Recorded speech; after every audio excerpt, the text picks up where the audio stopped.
وبركاته.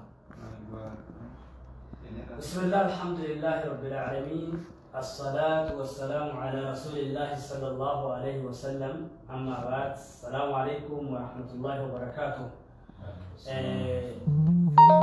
Daawwachaa ittiin ulaalaa jirtan sagantaa keenya guutuu isaan wajjin hordofaa jirtan foddaa peejii dhaabbata Mashaariqal Islaamiyyaa keessatti nu daawwachaa jirtanii waajjirri yookaan dhaabbanni biiroon itti argamnulleen akkuma duuba kana baanarii keenya kanarratti agartan biiroo dhaabbata Mashaariq Islaamiyyaa keessatti nu argaa jirtan.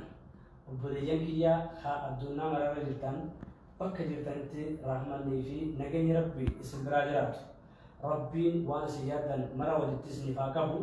Inshaallah hara dhaabbata kana keessatti keessummoota haarawoo fi akkasuma keessummoota ulfaatoo jajjabaatoo wajjin isiniif fullaane harka mirgaa kiyyaatti kan agartan itti gaafatamaa dhaabbata Mashaariq al-Islaamiyyaa Dr. Abdurrahman asirratti immoo kan agartan keessummaa keenyaa hunda keessaniif haarawaa kan hin taane biiroo kanaaf ammoo kan haarawaa ta'e Dr. Afiif Sheekh Muhammad Taaj dhumarratti kan argaman obboleessa keenya Muhee inshaallah sagantaa keenya haga dhumaadha nu waliin turaadha nutillee gaggabaabsine waan mana kanatti dhufneef fi daawwannaa mana kanaa akkasiin Dr. Inshaallah doktora keenya kabajamuuf jaallatamoo Dr. Abdurrahman isiniif dabarsaa mana kana irraallee isiniif ibsaa keessummoota keenyallee ni simata inshaallah isaanitti isiniif dabarsee jira. Bismillahir Rahmanir Rahim. Alhamdulillahi Rabbil Alamin wa sallallahu wa sallam ala nabiyyina Muhammad wa ala alihi wa sahbihi ajma'in.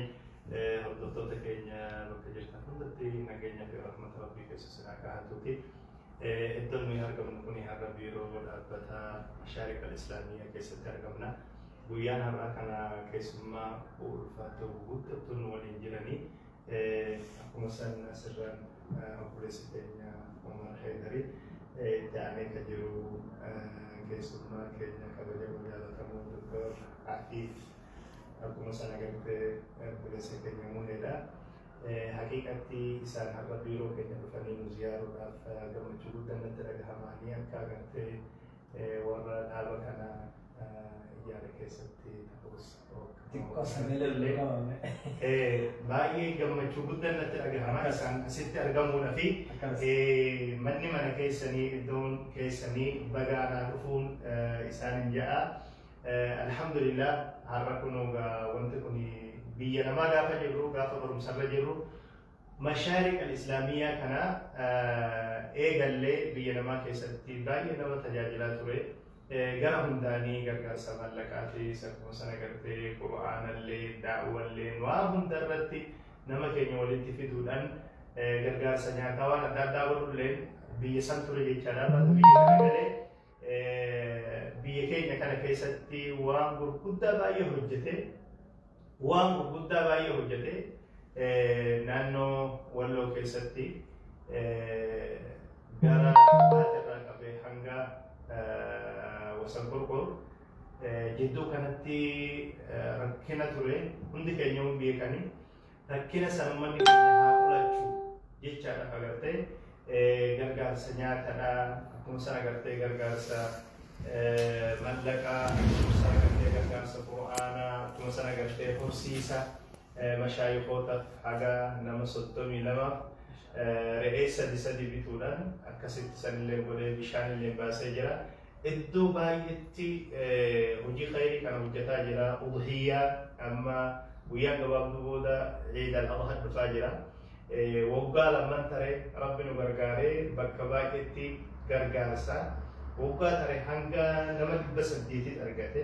Hanga nama 800 bira gahe jechaadha. Udhiyyaan qofti. Sitti naa dhaabadha. Baarakallahu fiikum sitti dhiifamu. Mashaariq hundeeffamni isaa eessa akkamitti hundaa'ee eessatti hundaa'etti amma eessa jira maalirra jira kanatti diimina immoo sii qabee jira.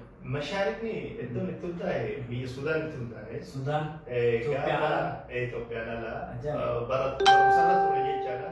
Maaliif inni rakkoo hawaasa keenya biyya san jiru hawaasni keenya kun yeroo achitti agarru haala nu gammachiisu irra hin turre hawaasa keenya kana karakkate bira dhaabbannee mallaqaan isaa ta'uu meeshaa nyaatatii isaa ta'uuti barumsarratti illee isa gargaaruu haa ta'uuti bira dhaabbatuu qabna jechaadhaan waan san biyya sanitti eegalle jechaadhaan biyya sanitti barumsarra osoo jirru ijoollee teenya waliin akkasitti waan san biyya sanitti eegalle waggaa 3 hojjenne biyya sanitti gargaarsa godhaa turre achirra ammoo biyya achuma teenyetuma biyya keenya keessatti illee waan kan hojjetu qabna jennee piroojeektii baay'ee hojjenne jechaadha.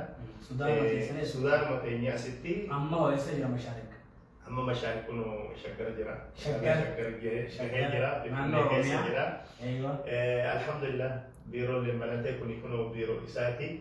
Kuni naamuna waan inni hojjete waan tokko waan tokko malee hagana qofa hojjetee miti alaanilleen jira piroojeektiin inni hojjete piroojeektii gara 200